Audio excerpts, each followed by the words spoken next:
You are listening to the 5x5 Aviation Podcast, a podcast that inspires aviation enthusiasts and professionals to maximize on their passion. My name is Tom Verbruggen. I'm a pilot, aviation engineer, and the founder of Aviatize.com.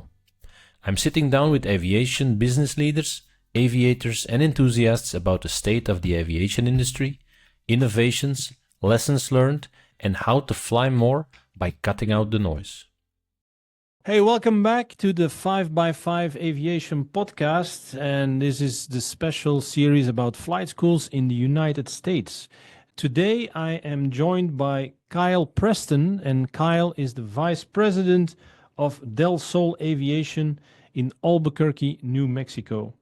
And we're going to talk to Kyle about the flight school, how it started, where the flight school is going, but also a bit on the business side of things. So, Kyle, a very warm welcome to you on our podcast. Thanks, Tom. Thanks for having me. My pleasure. My pleasure. Hey, Kyle, we spoke before, and I think it's a really inspiring story of how you started the flight school 2008, if I'm not mistaken. Can you tell us how you got into, first of all, into aviation, and then what made you start the school? Yeah, absolutely. So I just came out of active service from the U.S. Navy, and it was one of those moments of today is the first day of the rest of your life. And a little career lost. I didn't know what I wanted to do in life.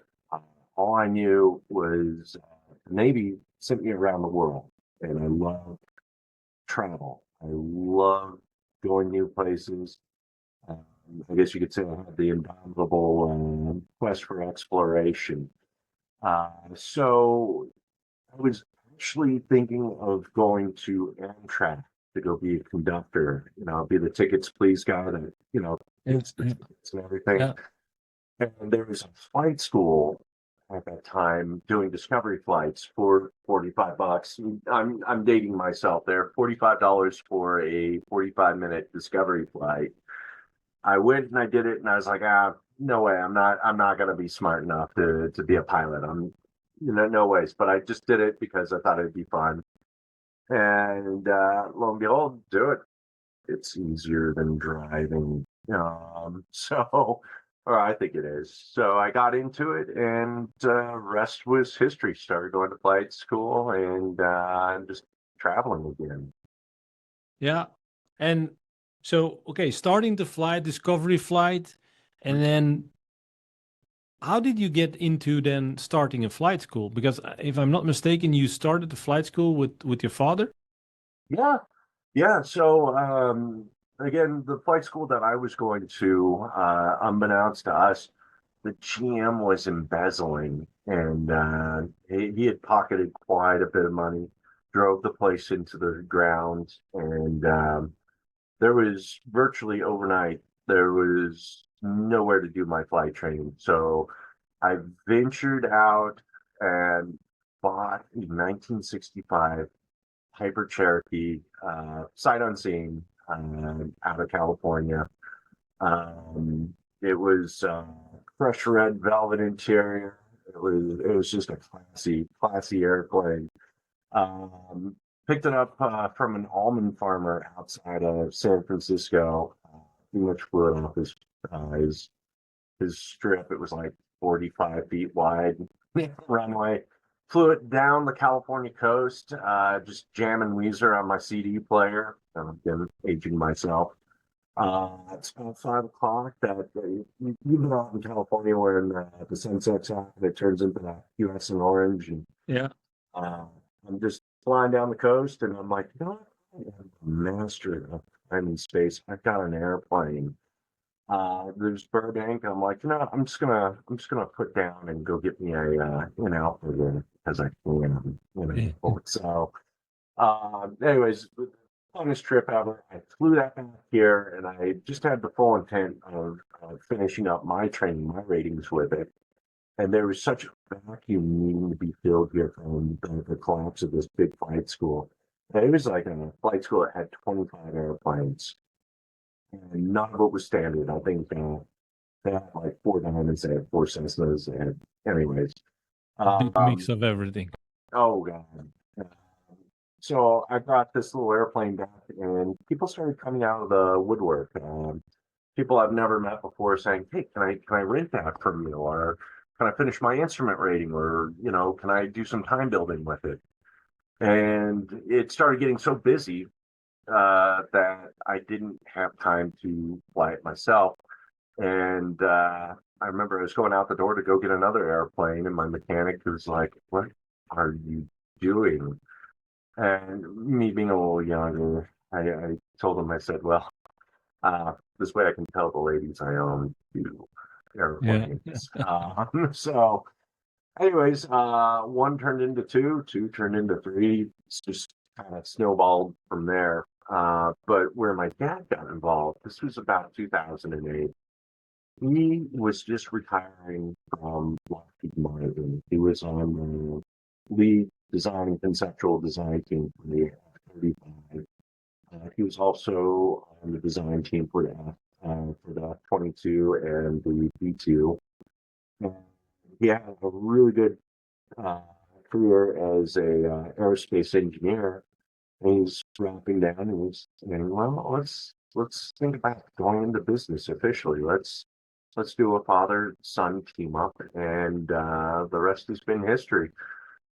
We opened up about summer of 2008, and I remember it was just a couple of months later, the economy tanked on us, and it Yeah. was a hard tank. It was a housing collapse. It was, I think, GM Ford were in Dutch. They needed a bailout. A lot of financial institutions went away, and we're just That's a scratching our head. challenging time to start a business.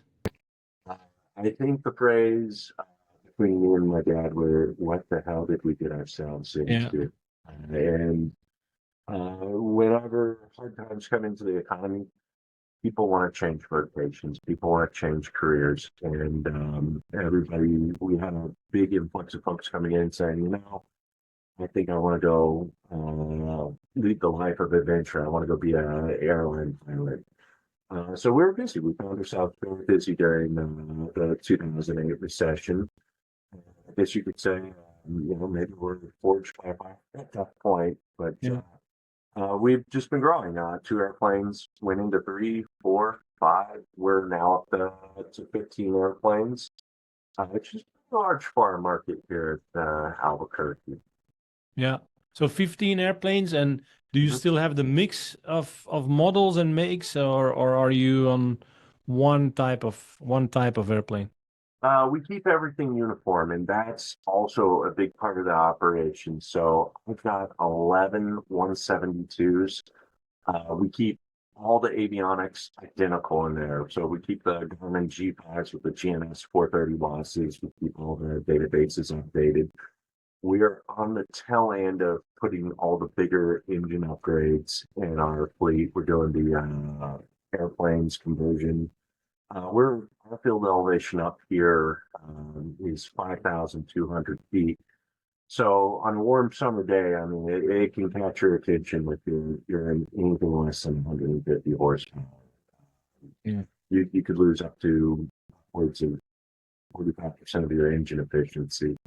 So the bigger engines help. So we got 11 172s. Um, Most of them are legacy. That's kind of a nice way of saying 1980s. Yeah. And then I don't want to say old because that's my age. So uh, we do have a couple of the newer glass panel 172s.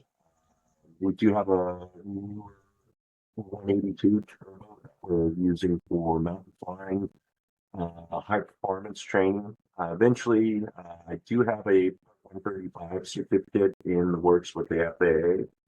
So eventually, that's probably going to turn into a day VFR charter bird. And then we have three Grumman Cougars. That's what we use for multi-engine training. And they're very, very rare multi-engine. They are amazing airplanes. Yeah. Very docile, very fun to fly. You see them in. Yeah. Um, I remember that when we spoke before, one of the things that you were very proud of was the lack of in-op stickers, and I came from a maintenance background, so I immediately knew what you meant. But maybe talk a bit about that, because I think you have a special reason why you mentioned that in-op sticker, the lack of in-op stickers is important for you. Yeah. One, I like to fly the planes regularly. I like for everything to work. But mostly, our director of maintenance, Pat, retired from this place called Sikorsky, and he was running overseas service centers for Black Hawk helicopters in Israel for the IDF. He was in Colombia and Panama, the Panamanian Police Department. And we are so lucky to have him. He does an amazing job here. It's also, pride and ownership of the work that he does here. But what I find is giving the maintenance department just ownership on what they're doing, and coming from a supportive role where, hey, if they need certain tools, just let me know. Let's get them for them. They can't do the job right if they don't have the right tools, or making sure that they got a safe place to operate where they're not going to be interrupted, or they have to work with subpar equipment. But that's just kind of a part of it. The big part is what he's done with our, I guess you could say it was preventative maintenance. I'd say it's more meantime between fire. So what he does is he's got a program that he put together, and pretty much whenever one of our planes comes in for an engine overhaul, he replaces everything firewall forward. He replaces the motor mounts, the magnetos, the battery, the harness, the hoses, the fuel, the oil lines, everything. Engine gets shipped out, battery gets shipped out, everything gets recertified, overhauled, new, everything. And then again, with our tempo, our aircraft are probably seeing about 125 hours a month flight time each Yeah. time. It's high tempo for our size, and this program will film in about 1,000 hours. And for us, that's about 8 or 9 months. And it'll say, hey, it's time to get this tail number. Yeah. It's midline. And he's going to go in. He's going to replace all the accessories. He's going to replace the magnetos. He's going to replace the starter, the alternator.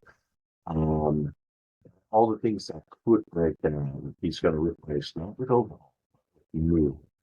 And then that's just going to ensure that we get that extra 1,000 hours to the next TVL.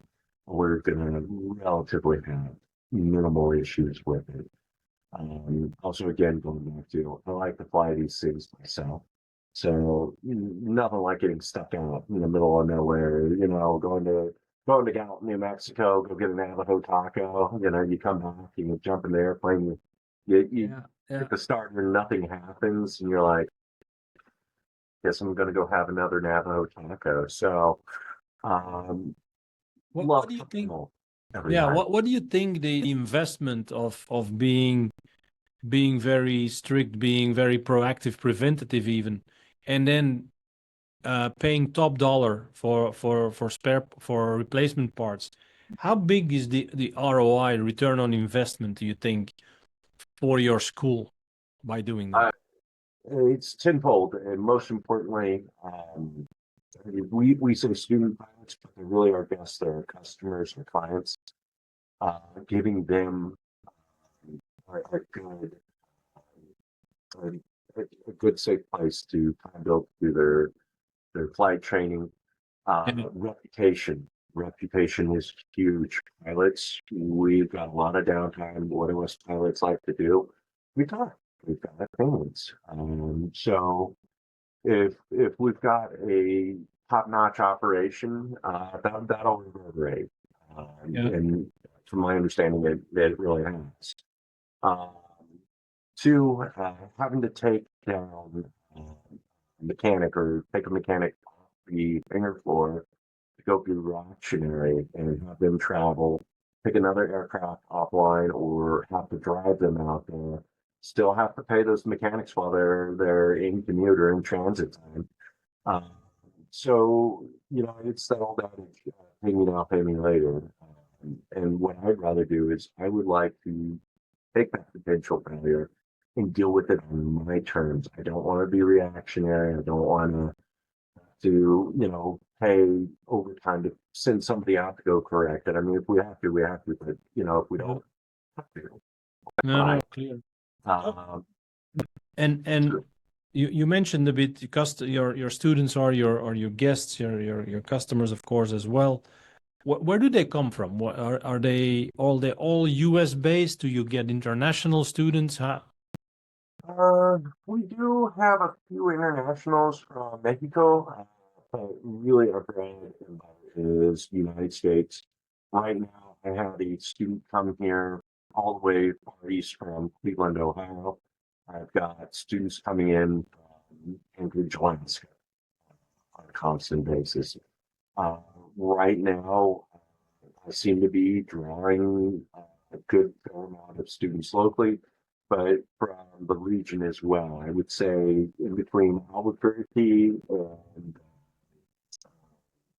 San Diego, there's just not enough flight schools in between here and there. And we're just a day drive away. We are a 3-hour flight away. Yeah.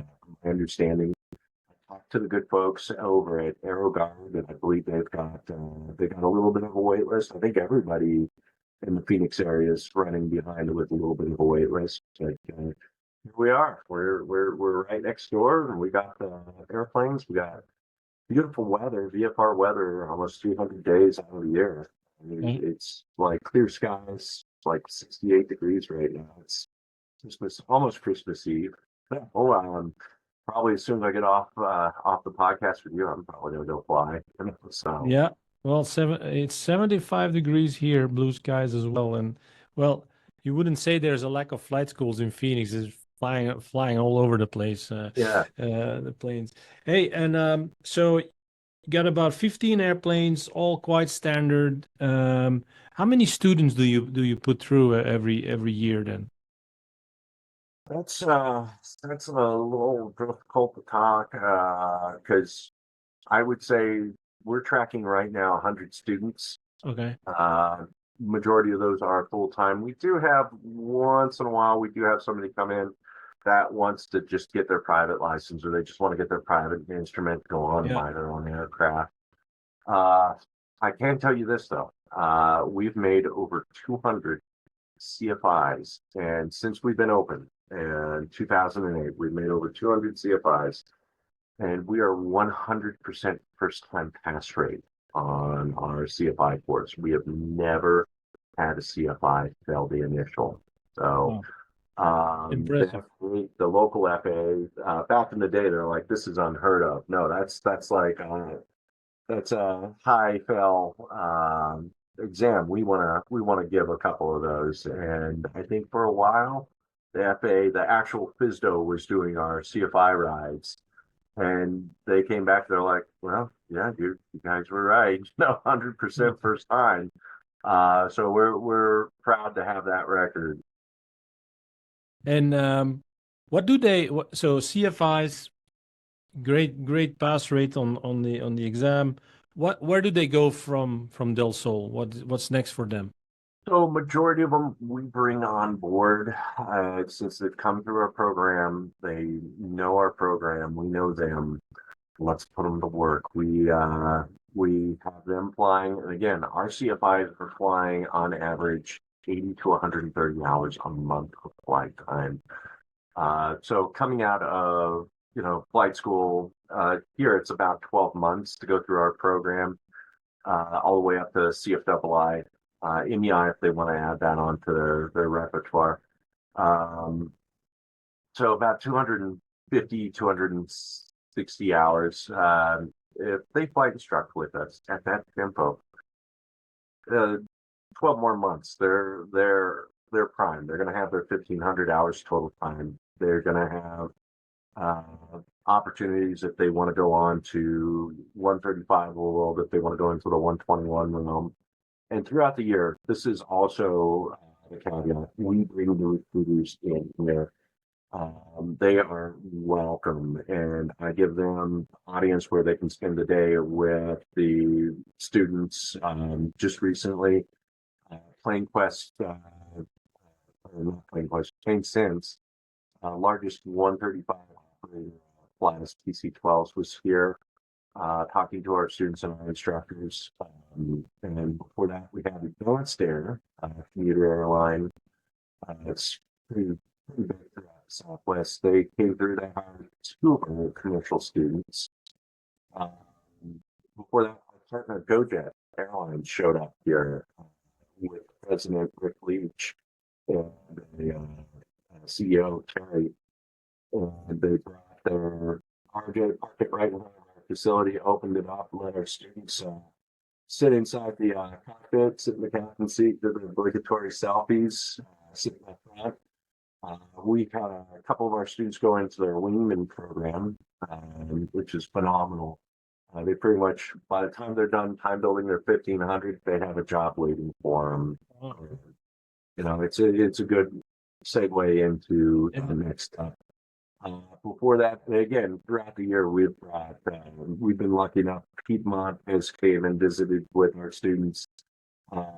We've had Mesa Airlines Republic here. We've had our partner Sierra West Airlines and our other partner Ameriflight come through and for our students. So all the time, I tell the students while they're here, while they're flight training, even if they're working on their private license, come on in, talk with the recruiters, put together a flow sheet of what makes sense to the student. And I tell the students there's factors to think about. Like, do you want to be West Coast based? Do you want to be East Coast based? Do you want to be the guy that chases the base?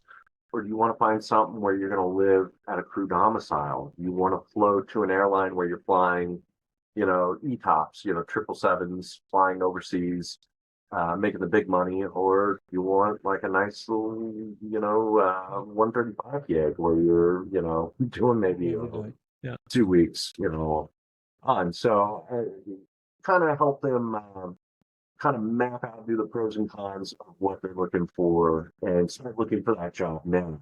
And the biggest thing, this is quite possibly the biggest thing, with them interview with them. If they want to go with that operator or not, because an aviation interview is like nothing else out there. I think we're all used to those interviews with the standard HR questions of, tell us about a time you had an unhappy customer and what you did to make them happy. Yeah. Well, you go do a interview at SkyWest, they're going to say, hey, draw us a cross section of a, you know, bypass jet engine, and then show us a cross section of a traditional turbojet and explain the differences between the two. So I tell the students, interview. What's the worst that's going to happen? They're going to offer you a job. If anything, get 10 interviews in, and that way you're a pro. They get better at it as well. Yeah, you're an aficionado at interviews, and then you go after the 3. Yeah, you're a pro at aviation interviews. Yeah. We're recording this podcast end of 2024. Kyle, what is your feeling about how hot is the market for new pilots coming onto the market? What's the potential, and how do you see the next 2 to 3 years unfolding? That's honestly fair. And I talk to flight crews from all over. I talk to guys at Mainline American. I talk to guys at Delta and United. And it's almost to the point where I'm going insane trying to keep up with all the hiring stats. It really is. You're coming out of the 135 realm. You know, it's the same over there. It's just, it goes in cycles with the economy. And right now, you know, the economy is on a little bit of a slowdown. Probably about 6 months ago, talking to these recruiters, they're hiring applicants, they're hiring new pilots hand over fist. To today, where it's pretty much, you know, the brakes have been slammed on everything. And I think it's two things. One, we got the economy. It's an election season. People just don't know how things are going to turn out. And it happens every 4 years. Everybody acts like this. Election season comes around and people slow down. Economy is going to bounce back. Everything's already beginning to look good for first quarter of 2025. In talking with everybody, I think somebody over at Envoy was saying that they're supposed to look at hiring 550 new pilots just starting in January of 2025. Somebody over at Mainline was saying they're supposed to hire 1,000 new pilots starting in January of 2025. So it'll pick back up again, but a lot of people see that parabolic movement or hiring wave. Personally, I don't think the bottom's going to fall at the same time soon. I think we're going to be 8 years into this at a standard hiring pace. What does that mean? What does that mean for Del Sol? How do you prepare for that then? If the demand is going to almost be consistent. Take the approach of customer service. You've got customers. They're standing at your door. They want flight training. Let's get them what they want. Let's get them in a plane. Let's get them in a safe area to operate. Give them excellent experience and get them into the next step. Get them their time, and then pair them up or way introductions to a good industry job. So, I guess in a way you could say just making this place a gateway center for career aviation. Yeah. And do you foresee any growth of the fleet at Del Sol? Absolutely. Right now we're at 15 planes. I would imagine probably by summer we'll be up to 20 at present demand. Same and the same fleet, so still the Cessna 172s. Yeah, it's working for us. We're not gonna change the recipe now. It's working. Yeah. What about students? Do they have some possibilities to get financing support when they join Del Sol? Yeah. So we work with a really wonderful financer. We're partnered with Stars Finance, and they offer about 5 or 6 different packages for financing. One of the best ones is taking the deferment so that they don't have to make payments while they're doing their flight training. It makes the flight training an immersive experience for them. Of course, I've seen with larger flight schools, they make the students sign a contract saying, hey, you cannot hold down a job while you're here flying with us, or you can't even hold down a job as Uber Eats driver in the middle of the night because they don't know what your flight schedule is going to be like until 3 days before your schedule's published. So with us, that just doesn't make any sense. I mean, we're social critters. We got to work. I'm not going to finance my gas, my electric, utility bills, groceries. So no, we flow out the student schedule so that they're able to, hold down a job while they're here flight training. So it kind of makes life a little bit back to normal, but other than the fact that they don't have to, start flight training and then, come to an abrupt stop because they ran out of capital, go back, pick up a second job, build up, save up money, and then come back and, start. They can just do one thing and just focus on flight training, getting private to CFI in 12 months. From starting to CFI 12 months. And is there any possibility to get assistance with lodging when they travel to Albuquerque? Yeah, so we do have housing. We do have a house. So nightly, I think it's a big majority of our customers, they're here for a quick add-on. They're going for like a 5-day commercial multi add-on, or they're going for, a 2-week instrument add-on. So really that's, 40, 45 bucks a night. And it's a house, it's a good place. We do, if the house is full, uh, or there's no available, we do have networks with hotels for as low as $70. Kind of honestly prefer the hotel because they've got free continental breakfast. They got free van transpo to and from our facility to the hotel. They also have Wi-Fi. I mean, shoot, just the Wi-Fi and the breakfast. I think that's the $70 right there. Uh, but no, we do offer housing. Our long-term students, generally, if they do go out and just get their own apartment, get their own accommodations. Yeah. How do new students typically start with Del Sol? Discovery flight, or do you do any special campaign to get them Oh, started? yeah. So what I do is we do a new pilot orientation class. It's free. It's about an hour. It's a big introduction on operations here at the flight school, where we have one of our instructors hosting the class. He does a PowerPoint presentation. We pretty much go over ramp safety, airport security, getting started flying here at Del Sol. It's a really good social event for the students to meet each other, meet the other students that they're going to be starting their training with at about the same time. And then I also get to meet some of the instructors as well. So they kind of get an overall comfort with the place. Generally, the first thing they do a meet and greet with me, and I give a presentation. I go over our program, talk about cost projections, and then I give a tour of the facility, and then tell them best place to get started: discovery flight, or go and get their medical knocked out of the way. Always tell people get the medical knocked out of the way first, because it's better to know right off the bat if you're even eligible before you sink a couple of thousand in, and then Makes sense. whoops, I got the diabetes, or I got sleep apnea, Yeah. can't fly. Yeah, absolutely makes sense.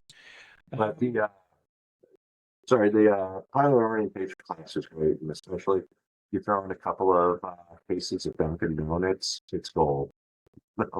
Yeah. Hey, Kyle, almost at the end of our podcast here, but I remember that something that you said intrigued me a lot, and maybe you can end with that one. You said Del Sol Aviation, we have a saying, and it says, "We love quitters." Yeah. And So that would be a good one to end with. yeah, so that's actually something we're gonna campaign on. But we love to see our CFIs quit. We love when they get that job at the very end. And of course, you're gonna get the CFIs that come in. They say, "Hey, I want to be a CFI," for a while. Okay, no judgment, but really nobody gets into aviation to say, "Hey, I want to be a CFI." It's a transitory step to get to the next big thing. So it's something to be celebrated.